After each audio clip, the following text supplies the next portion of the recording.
Thank you all for joining us for this first session for the Engaging Eurasia Teacher Fellowship. Again, very excited to have you all joining us for this series this year. And that said, I'm very excited to introduce our first speaker today. Some of you may have been in a workshop with him last year. If not, I'm very excited for you to hear from him today. But our guest speaker for tonight is Dr. Nicholas Breyfogle, who is a professor of history and the director of the Harvey Goldberg Center for Excellence in Teaching at The Ohio State University. He's a specialist in the history of Russia and the Soviet Union and in global environmental and water history, and is also the co-lead for the Environmental History Initiative. He's the author and co-editor and also editor sometimes of multiple volumes, including Hydraulic Societies, Water, Power, and Control in East and Central Asian History, Place and Nature, Essays in Russian Environmental History, Nature at War, American Environments in World War II, Eurasian Environments, Nature and Ecology in Imperial Russia and Soviet History, Readings in Water History, Peopling the Russian Periphery, Borderland Colonization in Eurasian History, and Heretics and Colonizers, Forging Russia's Empire in the South Caucasus. He's currently completing 2 books, unless something has changed recently. The first is by Call the Great Lake and Its People, and Water, A Human History. And since 2007, he has worked as the co-editor of the online magazine /podcast/ video channel Origins, Current Events and Historical Perspective. And we will definitely share that resource with all of you because it is a fantastic resource, not just for teachers, but also for students. And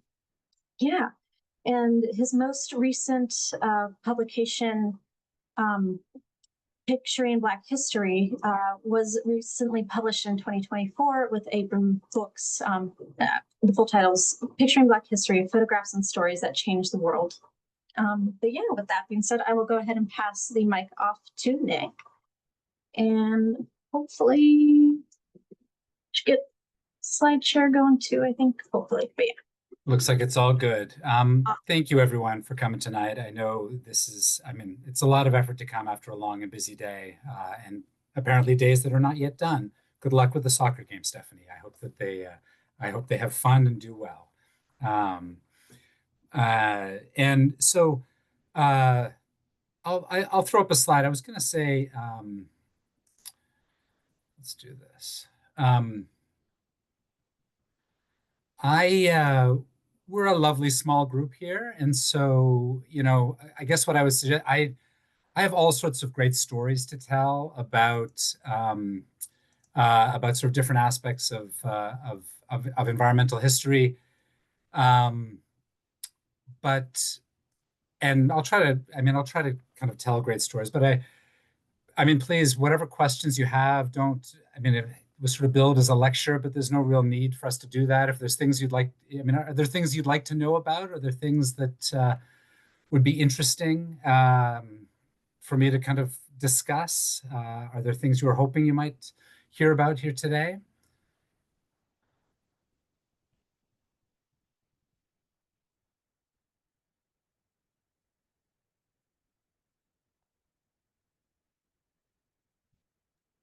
All right. I got free reign, huh? I love it. Free reign it is. I will just say, Elisa did a lovely intro and probably too nice an intro of me. I'm a kind of Russian and Soviet specialist. I'm a historian and Russian Soviet specialist. I'm also an environmental historian, and for years now I've been running these, what we call sort of public history kinds of projects. One in particular, Origins, Current Events and Historical Perspective, that I think anybody who's teaching in anything really social studies related might find really interesting and helpful. There's a whole series of teacher resources, lesson plans, all sorts of different things that we do, as well as a lot of really amazing accessible content for students. We're used all over the world. And so if you have interest, I'm happy to talk more about Origins and can show you a little bit about it. But so you can see lovely screen, little pine, good, brilliant. And hi, Gunell. It's nice. Gunell last year, about a year ago, was giving an amazing lecture into into a climate change class a history of climate change negotiations class that I teach, because we were off to Azerbaijan for the UN climate negotiations last year, and Gwenaëlle came in as an Azerbaijan expert for us, and so I'm delighted that I can return the favor here. So Caspian Sea oil pollution. Oh, okay. We can talk about that. Zapovednik, I can do that too. All right. So how familiar are we with the idea of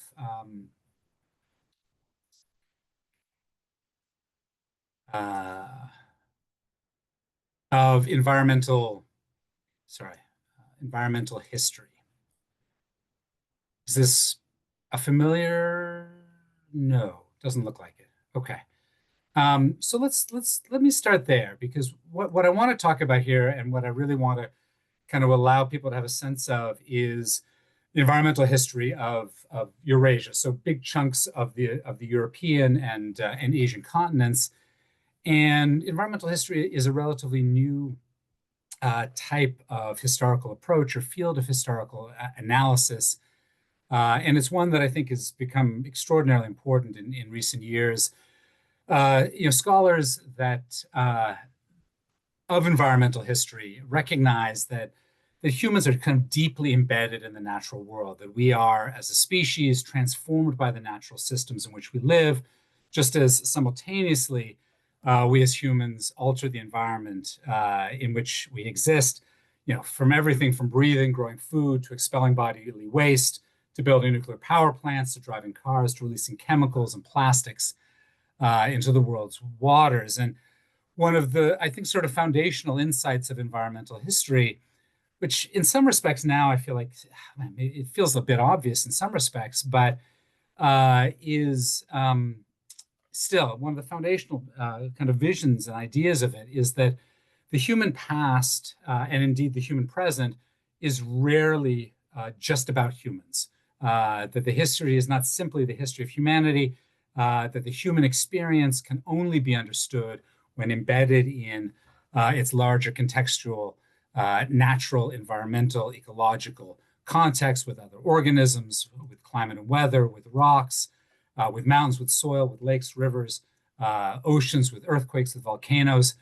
And more also, we're realizing the degree to which, in fact, while we've often as a species thought of nature as separate from us, more and more we're understanding that, in fact, nature is on us, in us, part of us at every given moment, and our growing understandings of the kind of microbiological world and microbiomes, and realizing that, of course, the human species doesn't ever exist simply as a separate individual species, but is always in a multi-species symbiotic relationship with a whole variety of other species, often bacteria, for example, and that without those, we simply would cease to exist. So that ultimately, the human experience and human history cannot exist without understanding our kind of larger place. And this matters for how we think about history, how we teach history, because it affects how we think about some of the big things of the big aspects of historical study. For example, things like causation. So why did something happen historically? Well, historians are particularly concerned about figuring out the why, figuring out causation.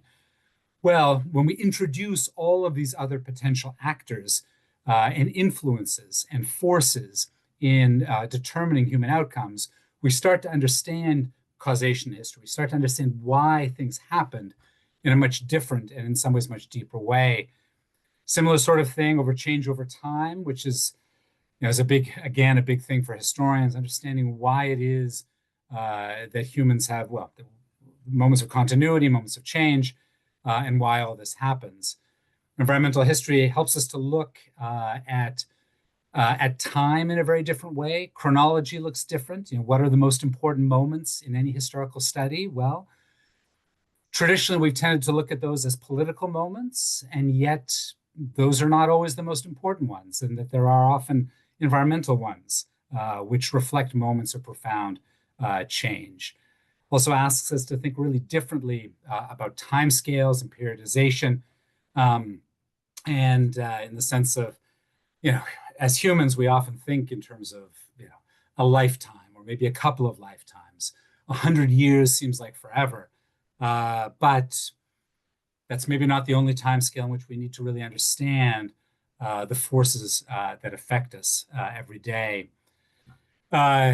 It's important in environmental history because it also helps us to see the relationship between humans and place, or humans and space, quite differently, particularly understanding the differences, or I should say the relationships between the local and the global.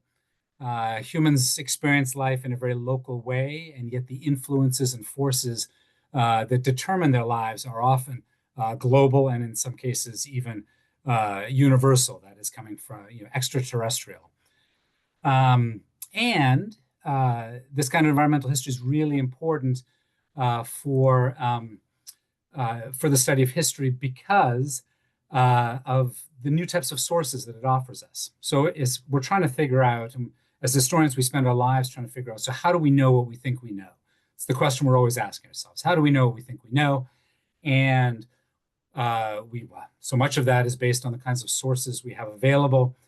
For the longest time, we only really used, particularly more recent, for most recent history, we used published sources, maybe oral history, but now we have a whole series of new types of historical sources, from pollen or tree rings or the shapes of shells to all sorts of things of that nature. So suddenly we have all sorts of other types of evidence that can be used to help us understand what has happened in the past and why it's happened.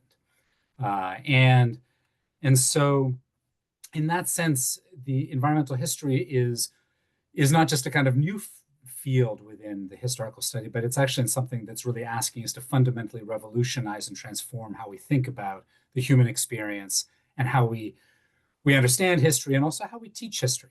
And of course, all the same things apply to anything contemporary as well.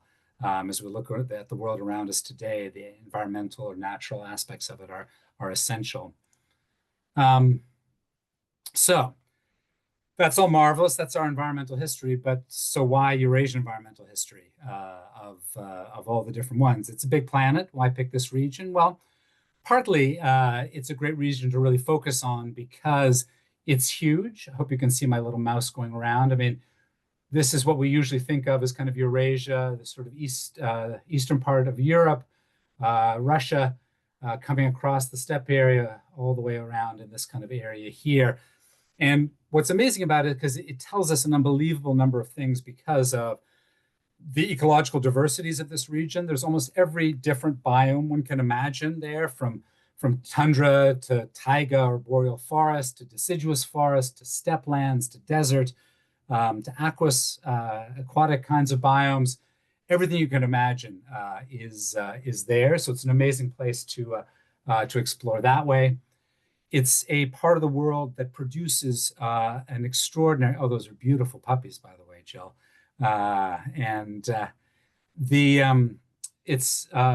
It produces all sorts of scientific knowledge because there's all sorts of things that exist only there in the natural world that then we learn about by studying these particular regions, the result of which is actually global science is then transformed. We've had a tendency not to always give credit where credit's due, particularly during the Cold War and this sort of thing, for the kinds of discoveries that were coming out of this part of the world. But it's really extraordinary, and they come out of this part of the world because of how different and specific and unique in many cases the environmental context is in this area. It's an amazing place to look at because we can compare. I mean, environmental history is almost immediately comparable across time and culture and space.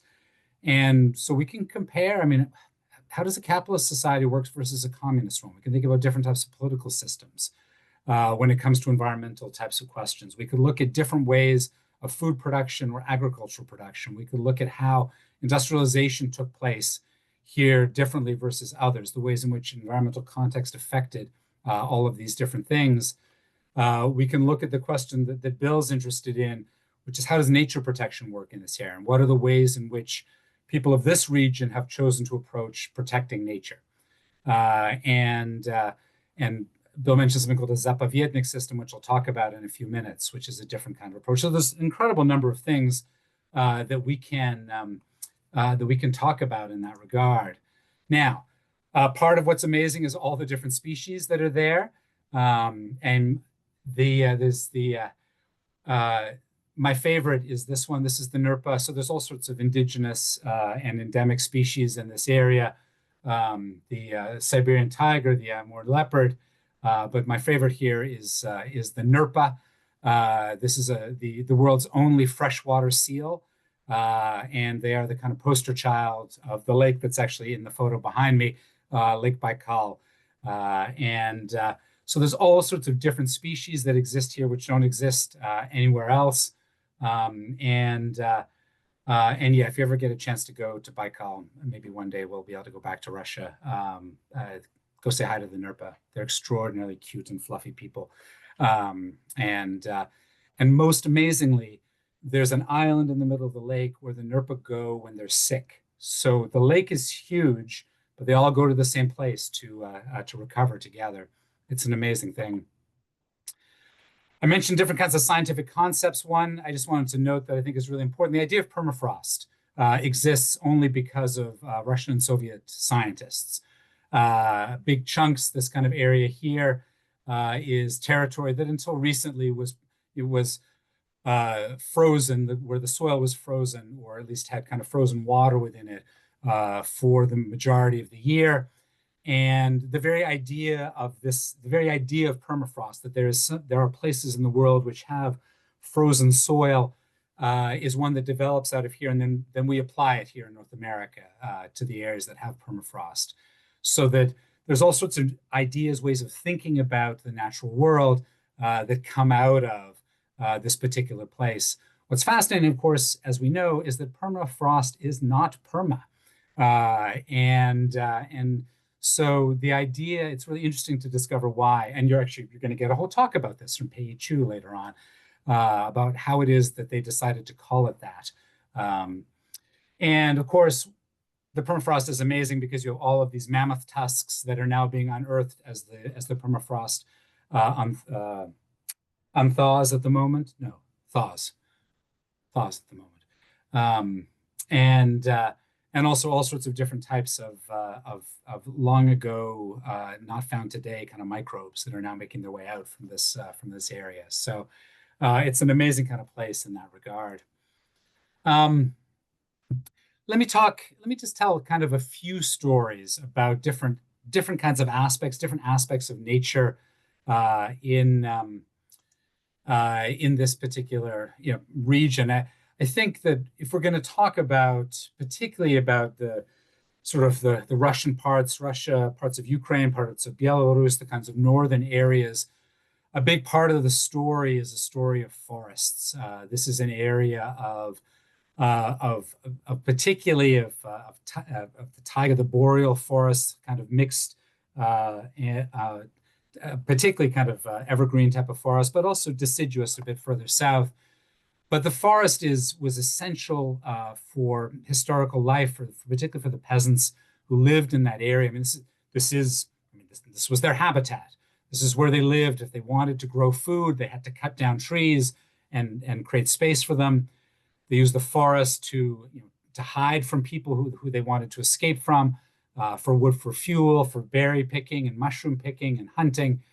If you ever know any Russians today, the cultures of berry picking and mushroom picking remain tremendously strong, but all coming out of the incredible forest areas.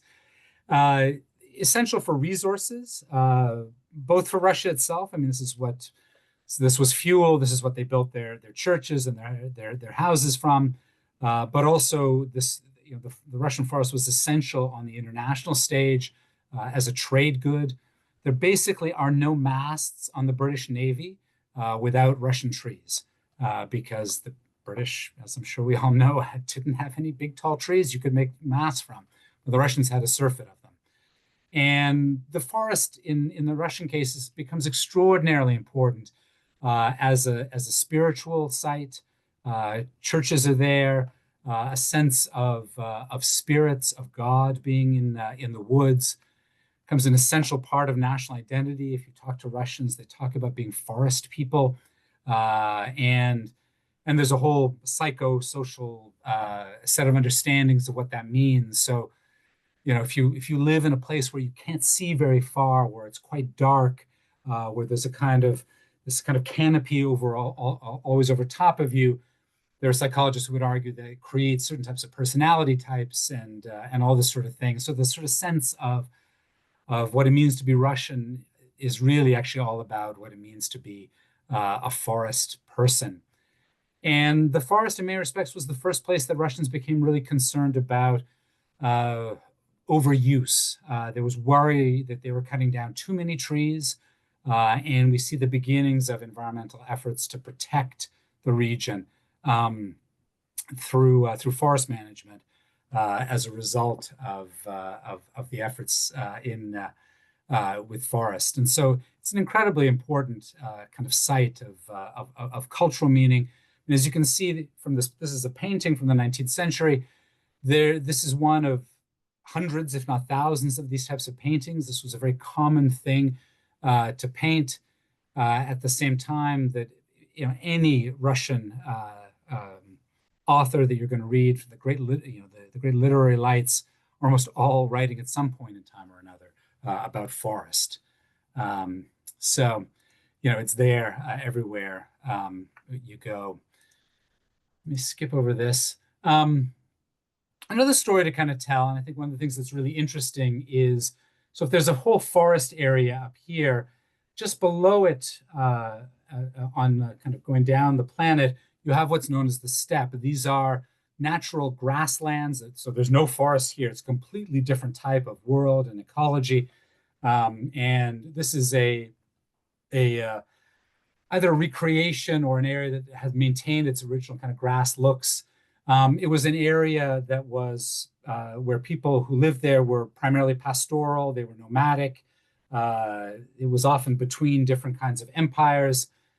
This is a great painting of some of the Cossacks from the steppe writing a letter to the Tsar and having a great time talking about all the funny insults that they were sending his way. But it was sort of a kind of wide open kind of area. I don't know if anybody's ever been to the steppe, but the first time you ever go, everybody always says to you, be aware of the fact that it becomes physically disorienting, that it is flat, you can see forever. So unlike the forest where you can't see anywhere in front of you, the steppe you can see for miles and miles and miles and miles, and that it can be extraordinarily mentally disorienting the first little while you're there until your brain kind of adapts to it. What's amazing about the steppe region is that it starts as this grassland, massive, massive grassland, lots of different types of particularly large animals there.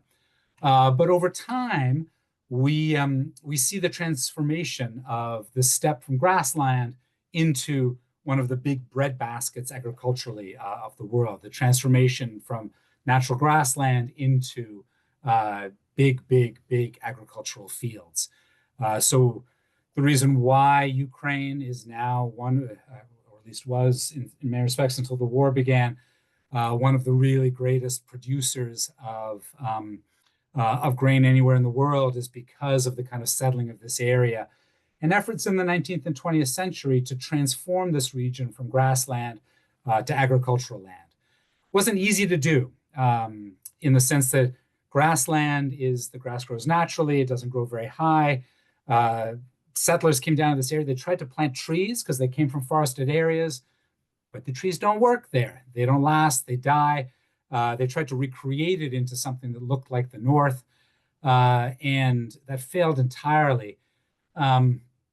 So they tried then to plow it under. And what's interesting is that the soil underneath the grass is extraordinarily fertile. It's what they call the black earth area.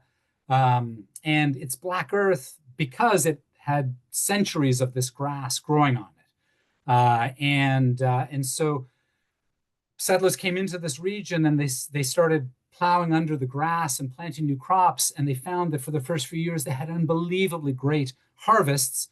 And then the soil ran out of fertility. This black soil was no longer as fertile, and they couldn't initially figure out why. And the result of this, as they struggled to try to figure out what was happening here. I mean, this most amazing soil you could ever imagine. Why wasn't it sort of continuing on year after year after year? And what they realized more than anything, and this again is one of these big scientific discoveries, is they actually, for the first time, humans began to fully understand how soil is created. There was a man named Dokuchayev, who was a Russian scientist, who, before Dokuchayev, people believed that soil was just simply rock that had been crushed down.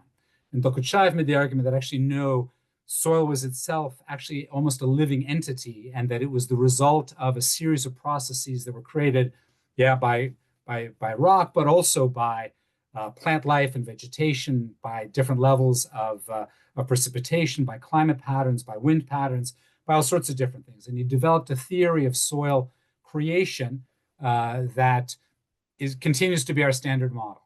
And most fascinating is that this understanding of soil moves from the Russian steppe to the American Great Plains. Part of the reason that the U.S. is able to settle the U.S. Great Plains is because of knowledge of soil and how to kind of transform steppe into agriculture that we see here. So that there's a fascinating moment, which again, we tend not to talk about in our classes, but the ways in which knowledge about soil and agricultural production in steppe types of areas developed in one part of the world and then gets reapplied in another.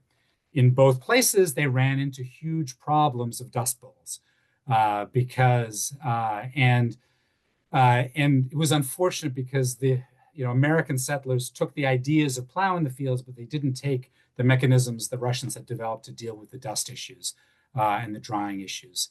So it was a fascinating thing, this partial transfer of this kind of knowledge.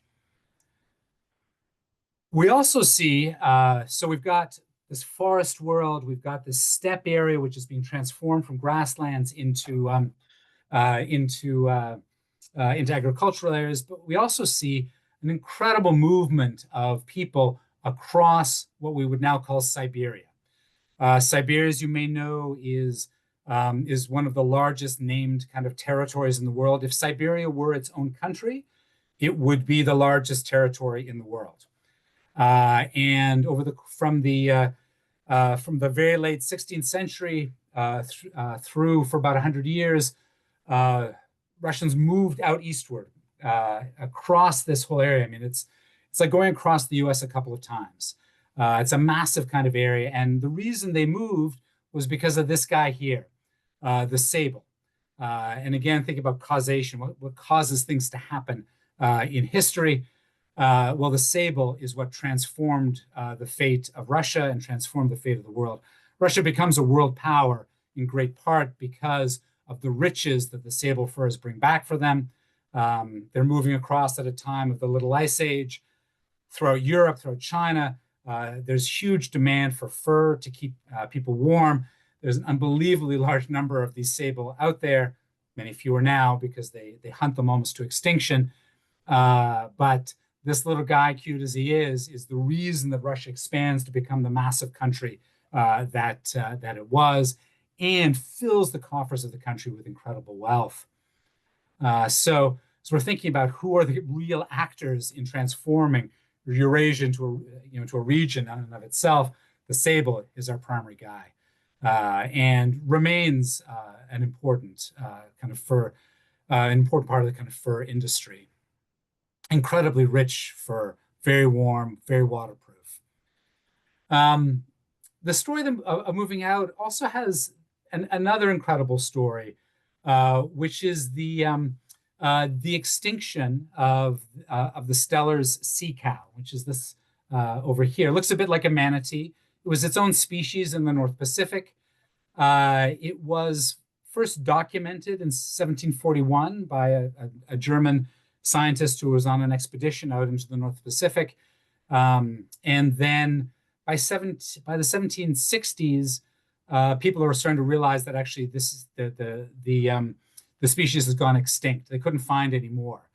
And it's one of three megafaunal extinctions that takes place in the modern era. And what's fascinating about it is, first of all, that it's because of the extinction of the sea cow that the very idea of extinction came into greater fashion in European science. Europeans before this moment tended to believe that extinction wasn't possible. God had put all the species on the planet. There's no way that God would decide to get rid of a species once created. So species might move around, we might not be able to find them, but the idea that they had simply totally disappeared was not widely accepted. There were some people making the argument. But with the disappearance of the stellar sea cow, the idea of extinction becomes much more fashionable, it becomes much more real. Humans have actually witnessed firsthand in the mid 18th century, a moment where a species existed and now it didn't anymore. So the very possibility of existence comes into the human mind as a possibility at this point. What's fascinating about the story of the sea cow was that for a long time, we thought that it was the sort of Russian hunters who were the ones who had caused the extinction. And there's some truth to that, but indirectly, in the sense that Russian hunters were in the North Pacific trying to get sea otters so that they could sell the sea otter pelts. And they were hunting up vast numbers of sea otters, which was decimating the sea otter population. And when the sea otter population started to disappear, the sea urchin population that the sea otters ate started to expand. And as the sea urchin population began to expand in the absence of sea otters, then the grasses that grew on the bottom that the sea cow, the stellar sea cow, used to eat, get pushed out by the sea urchins. So there's a kind of multi-stage, multi-species process that helps to lead to this extinction. And it's sort of an amazing story of thinking about the ways in which desire for furs because of cold leads to this massive expansion, leads to the discovery of a species, and then to the realization of its extinction, and the ways in which all these species interact together to lead to this extinction. As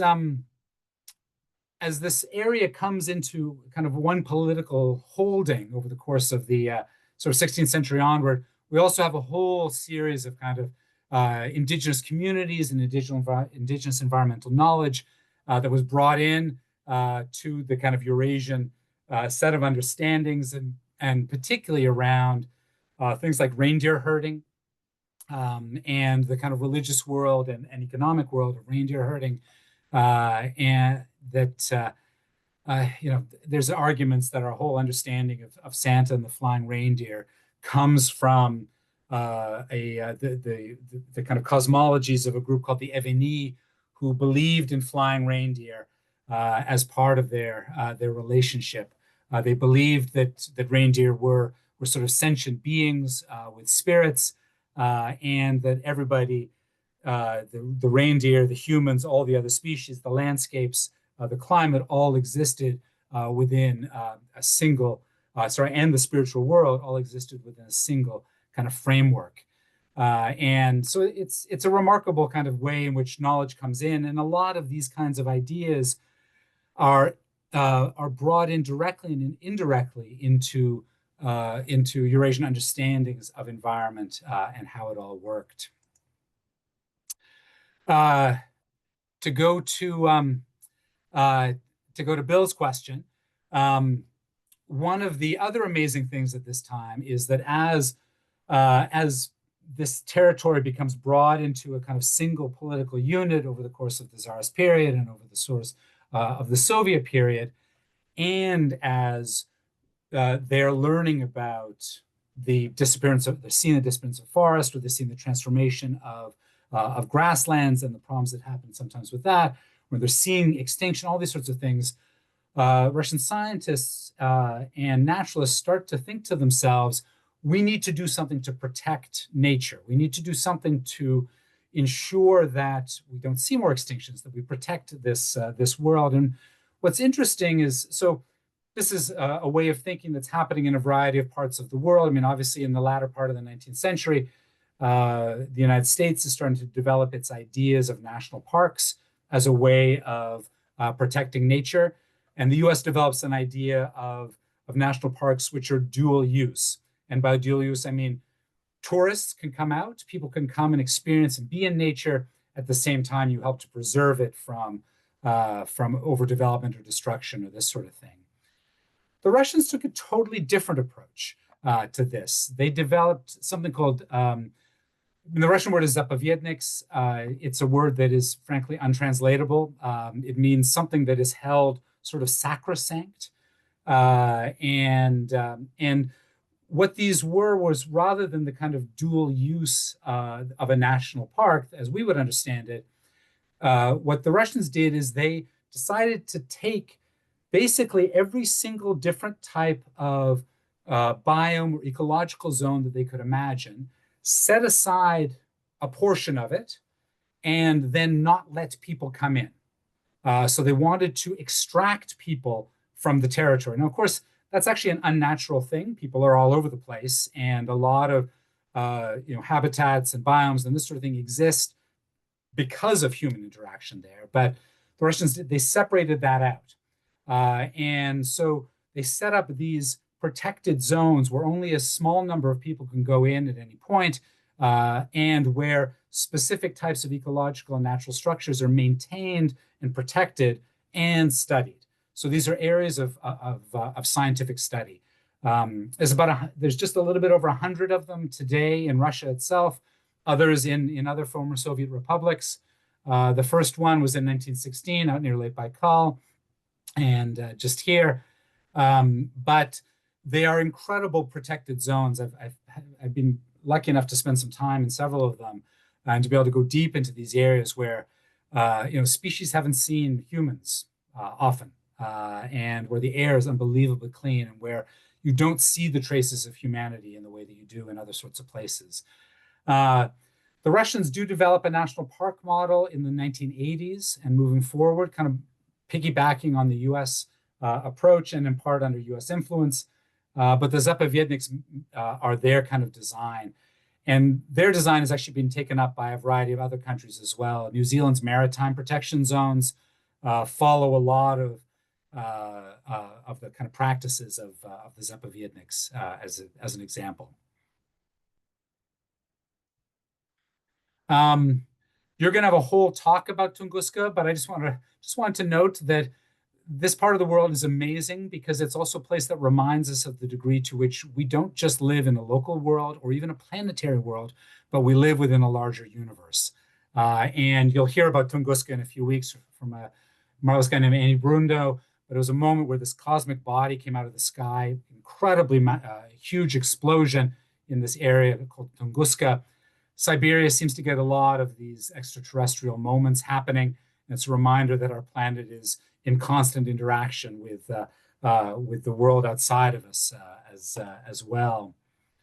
Let me highlight just a few things about what happens also in the 20th century, because I've talked about all these different types of changes that have been happening from, in terms of forests and grasslands and movement across Siberia and nature preserves and all these kinds of things. But the 20th century in Eurasia, much like it was everywhere in the world, is a time of fundamental transformation of the human relationship with the natural world.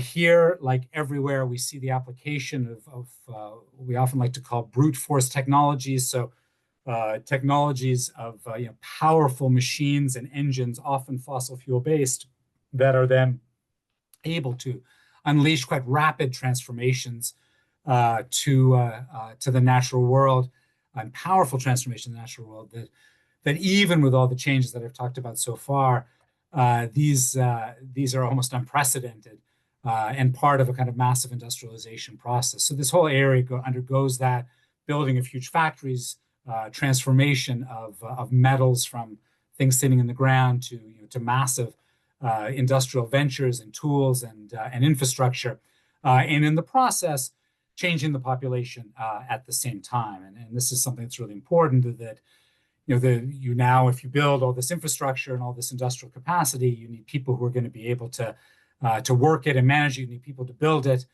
In the Eurasian case, a lot of these people were prisoners. They were people from the Gulag. And so the Gulag system is one that in some ways self-generates based upon a need or a desire for more labor to help bring about these types of industrial changes. And we see massive changes that are still everywhere in Russia in the area today. The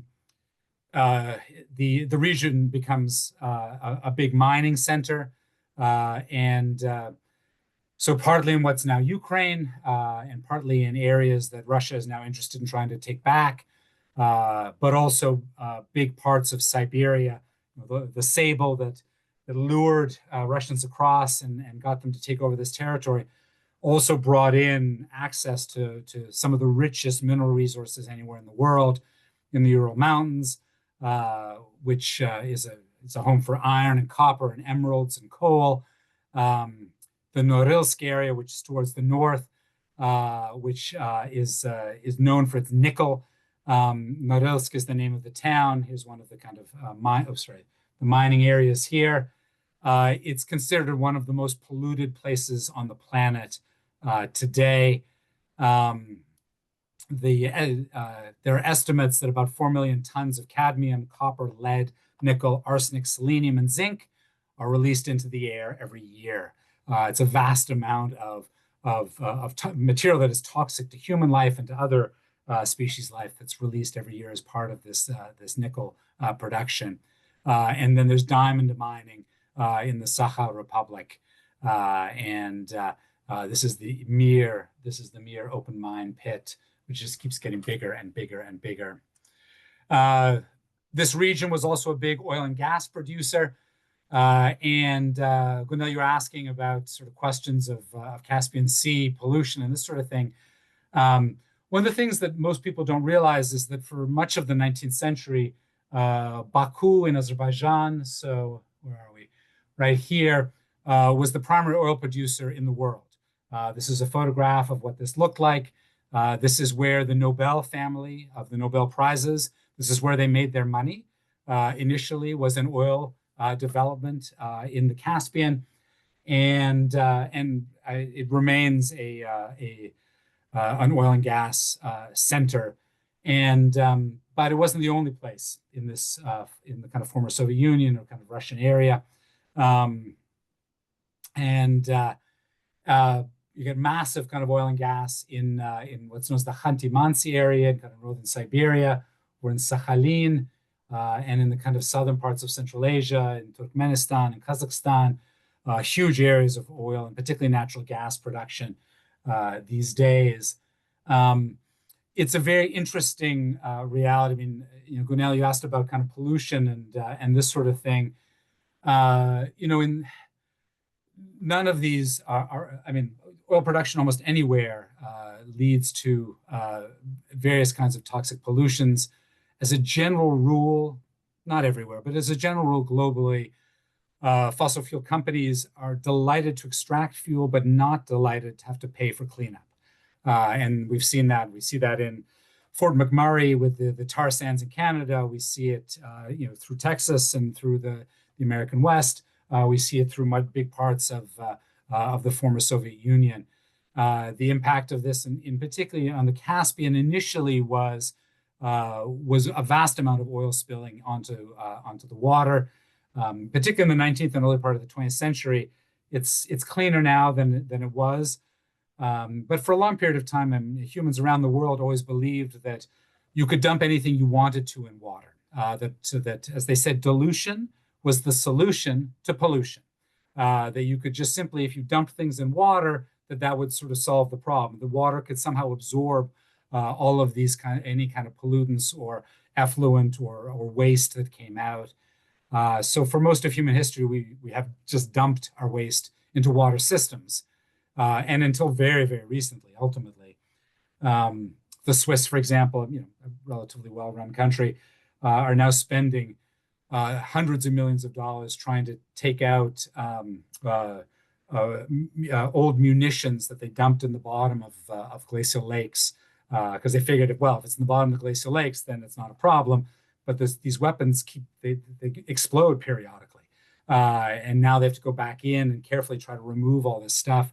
Everywhere we go, people are dumping into the water, and so the Caspian was directly affected by all of that, not just from the Baku side, but also from what's now the Turkmenistan side.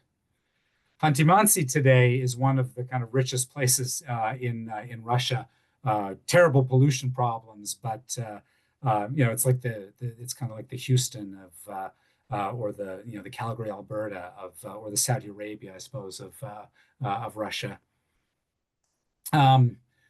We see a kind of massive development of hydroelectricity in this region over the course of the 20th century as well.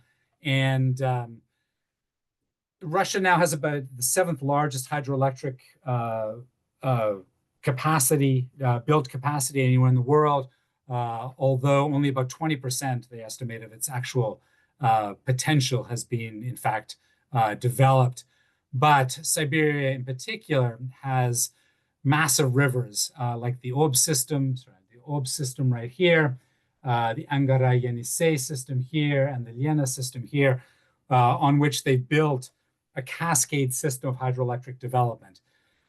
And so one dam after another, after another, after another. And wherever they had the dam, then they built cities. What's fascinating about all of this is that for most of the development of hydroelectricity in Siberia and much of Russia, there wasn't a need for it when they built it. They just realized that they could build it. They realized they could build a vast amount of electrical power. And so they would build the electrical power, and then they would build industrial towns to produce things next to it. So it was build the power system first, then bring in human communities to live there, build lives there, and build industry there. And what's amazing about, and you can sort of see most of these dams were built in the post Second World War period in Russia and Siberia, which is exactly the same time around the globe that we have a massive increase in the building of hydroelectric dams everywhere you go. And just so you know that it was never solely about electricity. It was also, these hydroelectric dams had a kind of sense that they were going to do more. They were going to change fundamentally society, kind of utopian sort of vision. There was a poem that was written about the Bratsk power station, 170-page poem. Don't ever make your students read it. But they talked about how the Bratsk power station was being built. And here's the reasons. So that women won't bear orphans, so that there will be bread enough for everyone, so that innocent people won't be locked up in jail, so that no one will ever shoot himself again. It was sort of an amazing, the weight, the hope, the aspirations that are being placed on these hydroelectric installations, so much more than just let's build power or build new industries, but in fact, a fundamental transformation so that mothers will not be orphans again. Extraordinary, the kind of aspirations they had for that. And the people in Eurasia weren't alone in that regard. Just a couple of other just quick stories. You're going to hear a lot about the RLC. Sarah Cameron's coming in a few weeks to talk about this. But I just want to highlight that one of the other big changes to this region, we have all this massive hydroelectric development. But one of the big stories that you may or may not have heard of, it tends to be one that people know about from the communist period, is the disappearance of the RLC. It's this big body of water. It's a saltwater body. It's an inherent lake. So all the rivers come into it, but then they collect here. And in the 1960s, it was a massive lake, and now it's almost entirely disappeared. It's done so because of irrigation for cotton production. And to say the lake's disappeared isn't exactly correct. It's actually just sort of moved. Every year, water would come down from the glacial mountains along the Sirdaria River and the Amudarya River. And what happened over the course of the 20th century was that this water was siphoned off into irrigation for cotton production in these areas, the result of which is this entire massive body of water has basically disappeared, or at least is no longer where it used to be. And the curious thing is now you have people who used to live around this lake who are now following the water as we moved it to find new homes for themselves in the irrigated cotton zones. The result of which is, entire fish culture and fishing industries are gone. Boats are now found in the middle of the desert. Unbelievable salination, because as the water disappears, the salt stays, and then it blows everywhere. And perhaps most ironically, there was an island in the lake that was used for biological weapons testing that used to be hard to get to. Now you can just walk up and wander into all the kind of territory there. The last kind of overview story that I would give about the 20th century is a nuclear one, and perhaps you all know about the kind of Chernobyl accident of 1986. The Soviet Union, this region became a nuclear region after the Second World War as another sort of source of power for domestic production, as well as in order to ensure access to nuclear weapons in the context of the Cold War and the perceived threat on their part of the United States. But in 1986, you have this, one of the worst nuclear accidents that takes place, April 26th. Curiously enough, I had left on April 24th of that year. I was very lucky that I happened to leave right before it happened. But the fourth reactor of the Chernobyl nuclear power station, which is in the kind of central part of Ukraine, they were conducting some tests to try to make sure that it could handle itself under lower power. And for a variety of reasons, which I'm happy to explain if you want, but their efforts to try to, and the test didn't go right, and they tried to shut down the reactor, the result of which has led to an explosion where it blew open the core. And there was massive radiation doses that went off into the world. There's extraordinary, it's an extraordinary disaster. They now build a casket over it. They've created a zone of exclusion, which people generally can't go to, although there's now a sort of tourist business where you can wander in to the irradiated zone. But this is what the building looked like after it exploded. Most amazingly are the humans who went in afterwards to go salvage the situation. This was actually almost a kind of existential threat to humanity. It was just spewing out the equivalent of kind of Hiroshima bombs, multiple of them every day. This radiation was starting to spread around the world. There was a very strong chance for a second explosion that would have been a larger explosion than humanity has ever seen on this planet. There was a problem that the core was melting down, and if it melted down through the concrete pad, it would then get into the water system and basically kill all life within that kind of watershed. But you have all these people who went out and sacrificed their lives to prevent that second explosion from happening, to put in like a heat exchanger and other kinds of things to prevent the meltdown, to push the graphite back into the exposed core. And these people died very quickly. But their heroism is always something that I think is really important, because they saved all of us ultimately. Amazing pictures of these red trees. These were very common in this area from the kind of radiation and its impact. And then you have the town. It's called Pripyat. It's a really curious place now, because basically from 86 onward, everybody left. So it's an entirely abandoned kind of world. It's a place actually where we get to see, so what happens when humans leave a particular area? How does nature come back in, and in what ways? And it's been fascinating to watch how vibrantly the natural world has reasserted itself into this city, despite this kind of radiation. Although the natural world coming back is one that's really quite different from, there have been DNA changes and this sort of thing because of the radiation. But it's like a time capsule. You can go in and find student exams from 86, little blue, the little blue notebooks you used to write your exams from, and everything that existed at that very point still basically remains there. And so this curious irradiated time capsule that exists. So the story of this particular region, as you can see, I hope from these different stories and different examples, are ones that it's an incredibly rich story to tell. I tried to do a kind of overview today because you're going to get much more specific types of topics in some of the talks later on. But just to kind of get a sense of this place and the different things that are there and the different ways that it's changed over time.